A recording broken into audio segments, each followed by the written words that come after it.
ये इस टाइम आप देख सकते हैं ईमान अफरोज़ कत्ल केस के जो है ना मुलज़िम को पेश किया गया है और अदालत ने जो है वो क्या कहा है। अभी वकील से हम बात करते हैं और देखते हैं। और डिजिटल प्लेटफॉर्म से मुख्तार हसन आपकी खिदमत में हाज़िर है। आज हम एक इस्लामाबाद के अंदर जो है वो अंधोनाक वाक़या हुआ, एक लड़की जो ईमान अफरोज़ है उसको कत्ल किया गया यहाँ पे G10 हॉस्टल के अंदर। तो मरकज़ी जो वकील हैं इस केस के अंदर दो केसेस हैं, सना यूसुफ कत्ल केस और ईमान अफरोज़ कत्ल केस के अंदर। सरदार कदीर साहब हमारे साथ मौजूद हैं। आज सरदार साहब पेश किया गया है उसके मुलज़िम को, फ़िरोज़ को, और ईमान अफरोज़ कत्ल केस के अंदर आज क्या डेवलपमेंट हुई है और जो जज साहब हैं उन्होंने क्या हुक्म जारी किया? देखें, आज मुलज़िम को शनाख्त परेड के बाद पहली बार पेश किया गया उसके जिस्मानी रिमांड के लिए, और 2 दिन का उसका जिस्मानी रिमांड मंजूर हो गया है। अब 4 तारीख को पेश किया जाएगा। उसकी वजह है कि इस रिमांड ने आगे एक्सटेंड होना है, आगे हफ्ते को छुट्टी आती है और संडे को, इसलिए परसों पेश किया जाएगा। फिर फर्दर जैसे रिमांड होगा तो फिर उसको छुट्टियों के बाद लेके जाया जाएगा। इसलिए आज उसका जिस्मानी रिमांड बहुत ज़रूरी था, क्योंकि इसकी शनाख्त हो गई है और जैसे कि आपने भी देखा भी है कि इसने हर एक चीज़ एडमिट भी की है। हालाँकि ये बतौर एविडेंस फ़िलहाल इस्तेमाल नहीं हो सकती, लेकिन जज साहब ने जैसे उससे सवाल किया उसने बताया, और सीसीटीवी वीडियो जो थी वो भी जज साहब ने देखी है, और सीसीटीवी वीडियो देख के जज साहब ने जब उसको देखा तो उन्होंने कहा ये तो बिल्कुल 100% वही है। तो आज की यही थी।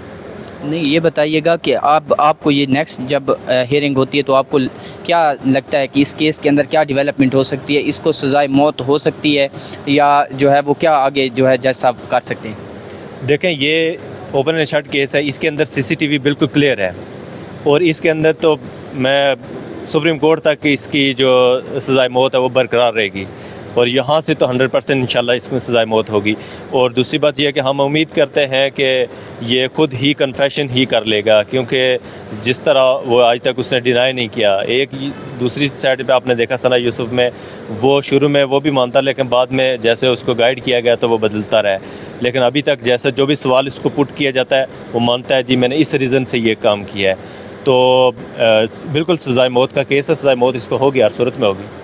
ये बताइएगा, अगर एक मुलज़िम, हम लोग क्योंकि अदालत में ही बैठे थे तो वो मान रहा था कि मैंने ये किया है, कि मुझसे गलती हो गई है, जज साहब के सामने वो ये बात कर रहा था, तो उसके बाद भी उसका जिस्मानी रिमांड जो है वो दिया जाता है?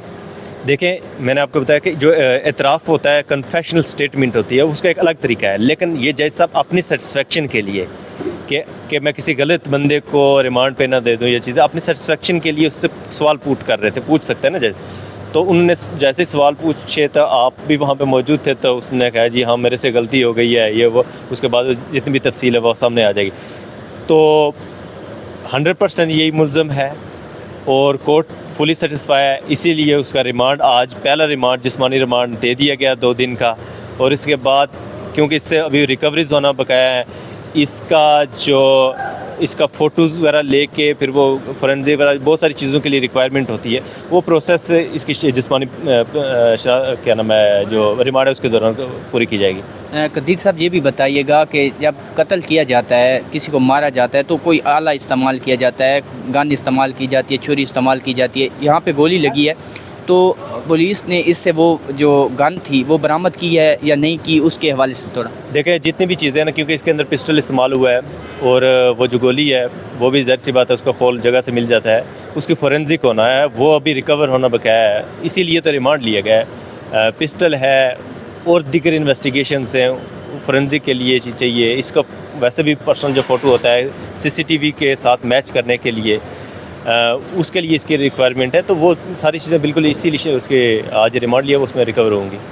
तो ये बताइएगा, सना यूसुफ कत्ल केस के अंदर जो है वो कहाँ तक केस पहुँचा है? और क्योंकि वो जो मुलज़िम था वो कह रहा था कि मैंने मीडिया से बात करनी है, उसको मीडिया से बात नहीं करने दी गई, वो कुछ कहना चाह रहा था या कुछ बात करना चाह रहा था, लेकिन उसका वकील कहता है कि जो है ना वो ट्रैप किस्म का हुआ है, और जो है ना इसमें बाकी लोग भी आपको लगता है कि मुलविस हैं वो उस एक लड़के के अलावा? नहीं, बिल्कुल उसके अंदर, क्योंकि इन्वेस्टिगेशन कंप्लीट हो चुकी है और हर एंगल से इन्वेस्टिगेशन की गई है, और आईजी सब ने और हुकूमत सब ने इस केस को वॉच किया, इस केस की निगरानी की है कि इस केस में असल मुलज़िमों तक पहुंचा जाए। और हर एंगल से यही बंदा सामने आया है। इसके अलावा कोई ऐसा बंदा पीछे हमें नजर नहीं। हमारी भी कोशिश थी कि हमें भी लग रहा था और फैमिली को भी लग रहा था कि ये अकेले नहीं कर सकता, कोई पीछे इसके हाथ होगा। लेकिन अल्टीमेटली जैसे भी पुलिस ने इन्वेस्टिगेशन की है, प्रॉपर इन्वेस्टिगेशन की है और यही कसूरवार पाया गया। इसकी जो भी थी रिपीटेड रिजेक्शन है, जो भी रीज़न थी, लेकिन ये उम्र हयात है, यही मुलज़िम इसमें है। ये 2 कत्ल हुए हैं पिछले दिनों के अंदर, दोनों जो है वो लड़कियों को कत्ल किया गया है नाहक। आप क्या समझते हैं कि जो इस्लामाबाद पुलिस है, क्योंकि हम इस्लामाबाद में खड़े हैं, ये टेरिटरी है इस्लामाबाद की, यहाँ से फेडरल गवर्नमेंट को चलाया जाता है, कितना बड़ा ब्लंडर है या कितनी बड़ी नाकामी आप इसको कहेंगे इस्लामाबाद पुलिस की?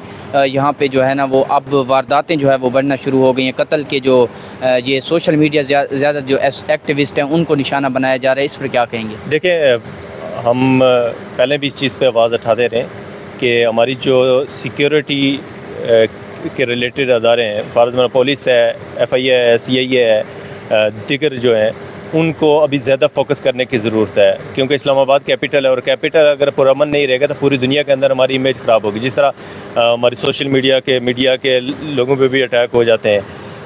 पिंडी के अंदर आपने कल देखा, एक मुलज़िम ने उठ के हमारे जो वहाँ पे मीडिया के लोग थे उन पे अटैक किया। और इस्लामाबाद के अंदर इतने बड़े इंसिडेंट, हॉस्टल के अंदर अब बंदा कमरे के अंदर महफूज नहीं है, मतलब G10 मरकज़ है इस्लामाबाद का। यहाँ पे एक लड़की को, हॉस्टल की इतनी काबिल बच्ची को, वहाँ पे एक अंदर लड़का दाखिल होता है और मार देता है। इसी तरह घर के अंदर जाके, फैसलाबाद से आता है उमर हयात, और उसके घर में, उसके रूम में, उसके बेडरूम पे जाके वहाँ पे गोली मार देता है। तो ये चीज़ें, इस पे लिए देखें, ये जो आप कर रहे हैं मीडिया पे, ये चीज़ है ना, ये आवाज़ उठा रहे हैं ताकि इस पे प्रॉपर फोकस किया जाए, पुलिस पे फोकस करे और दीगर जो अदारे हैं इस पे फोकस करें ताकि लॉ एंड ऑर्डर की सिचुएशन बेहतर हो। ये बहुत ज़रूरी है। जी, बहुत शुक्रिया। सरदार कदीर साहब हमारे साथ मौजूद थे। जो भी नेक्स्ट डेवलपमेंट होगी आपके साथ ज़रूर शेयर करेंगे। तब तक इजाज़त दीजिए। अल्लाह हाफ़िज़।